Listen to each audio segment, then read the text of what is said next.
بسم اللہ الرحمن الرحیم۔ مولوی کی بیٹیاں۔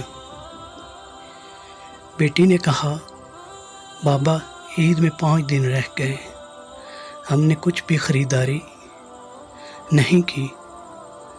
مولوی صاحب نے کہا، اچھا میرا پتر، ابھی بہت دن ہے، خرید لیں گے، چاند رات سے 1 دن قبل سب کچھ لے لیں گے۔ مولوی صاحب یہ بات کر رہے تھے کہ اذان سنائی دی۔ مولوی صاحب جو آنکھ کے بیٹی کو جھوٹی تسلی دینے پر شرمندگی سے جھکائے ہوئے تھے، ان کو موقع مل گیا اور مسجد کی طرف چل دیے۔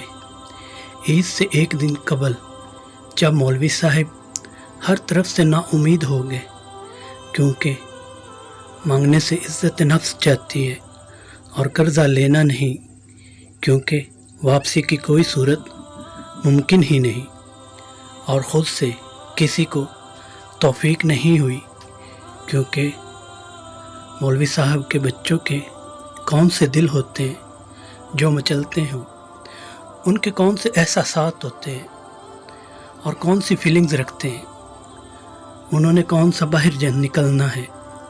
جب کوئی انتظام نہ ہوا تو سوچا آج جتنی منطق اور استقراء و قیاس پڑھا ہے، سب کو بروہ کار لا کر بیٹی کو قائل کروں گا کہ بیٹا بڑی عید پر کوئی کپڑے نہیں پہنتا، یہ تو قربانی کی عید ہے، لیکن تڑکا تھا کہ بیٹی بھی تو مولوی کی ہے، یہ کہہ دیا کہ قربانی بھی تو آپ نہیں کر رہے۔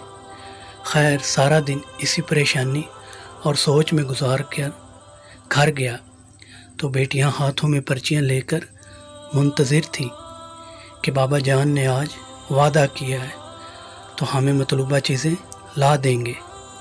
جیسے مولوی صاحب کھنگورا مارتے داخل ہوئے تو مولوی کی بیوی سمجھ چکی تھی کہ بیٹیوں کے دل ٹوٹنے والے ہیں، تو وہ جلدی سے گئی، پیاز لے آئی کہ پیاز کاٹنے کے بہانے آنسو بہا لے گی، کیونکہ ماں تو ماں ہوتی ہے، اس کے آنسو اولاد کے لیے تو پلکوں کی منڈیر پر ہی بسیرا کرتے ہیں، لیکن وہ بیٹیوں کے سامنے شوہر کو اور باپ بیٹیوں کو ٹوٹتا نہ دیکھ سکے۔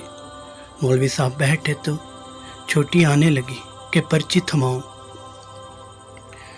مولوی صاحب نظریں جھکائے جرابیں اتارنے لگے اور ٹوپی لپیٹ کر رکھی، جو کہ علامت ہوتی ہے کہ اس کے باہر نہیں جانا، کہ اچانک چھوٹی کو بڑی بیٹی بازو سے پکڑتی ہے اور اسے اشارے سے روکتی ہے، اس کے ہاتھ سے پرچی لے کر اپنی پرچی میں رکھ کر چپکے سے چٹائی کے نیچے چھپاتی ہے۔ یہ سب مولوی صاحب کن اکھیوں سے دیکھ رہے تھے، لیکن نہ دیکھنے کی کمال فنکاری کر رہے تھے۔ مولوی کی بیوی کے آنسو پیاز کے بہانے سیل رواں بنے ہوئے تھے۔ مولوی صاحب کا سارا علم زیرو ہو گیا، اسے لگا جیسے وہ سب سے زیادہ جاہل، اجڑ اور گنوار ہے۔ اس سے پہلے کہ مولوی صاحب کچھ کہتے تو بیٹی بولی، بابا جان کل ہم نئے کپڑے نہیں لینے، کیونکہ بڑی عید تو قربانی کی عید ہے، اور کل آپ نے چاچو کے 2 بکرے بھی تو کرنے ہیں، اور ہم نے وہاں آپ کو بکرے کرتے دیکھنا ہے، تو سارا دن تو قربانی میں لگ جائے گا، ہم کپڑے کس وقت پہنیں گے؟ چھوٹی عید کے پڑے ہوئے ہیں، وہیں پہن لیں گے۔ وہ سارے دلائل جیسے کاپی پیسٹ کیے ہوں۔ اس وقت دنیا کی سب سے زیادہ عالم فاضل اور سمجھدار بیٹی لگ رہی تھی۔